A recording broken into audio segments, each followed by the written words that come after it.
This is a demonstration of the installation of the AllyNav AF718 Autosteering System, Steering Drive Unit, T35 Auxiliary Display, GNSS Receiver, Rugged High Precision in-Vehicle Tablet, Main Wiring Harness for Steering Wheel Autosteer System, Power Cable, Receiver Extension Cable, Vehicle-Mounted Radio Antenna, Tablet Mounting Bracket, Switch and Wiring Harness, Steering Control Connector, Autosteer Hardware Kit, HD Camera, Reinforced A-Bracket, Cable Tie and Cable Tie Mount.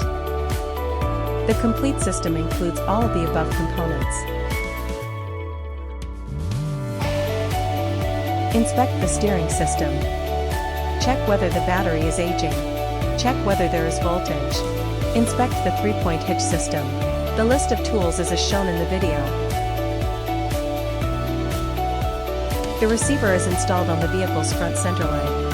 After removing the center protective cover of the steering wheel, loosen the original steering wheel retaining nut. Remove the steering wheel. Select the appropriate spline adapter and secure it to the motor. Tighten the mounting screws. Attach the motor bracket assembly to the bottom of the motor. Install the motor bracket assembly onto the steering column.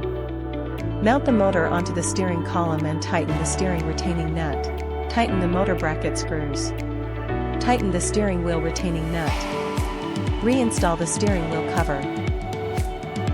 Ensure the paddle and the control stalk are positioned on the left and right sides respectively, maintaining symmetry. Remove the housing at the auxiliary display motor interface. Mount the auxiliary display onto the motor. Tighten the screws. The steering drive unit installation is complete. Install the U-bolt clamp. Tighten the screws.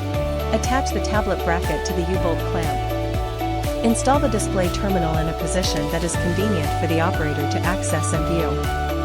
Tighten the screws. Install the camera. Assemble the in-vehicle radio antenna and install it on the roof. Connect the power cable to the vehicle's positive and negative terminals. Connect the power cable to the main autosteer harness. Connect the main autosteer harness to the tablet. The receiver extension cable, RS-232 and CAN ports, the steering drive unit, and the original vehicle horn wire, as well as the camera and the switch cable. Connect the switch cable to the switch sequentially according to the labels. Connect the receiver extension cable to the receiver. Connect the in-vehicle radio antenna to the receiver. The AF718 installation is complete.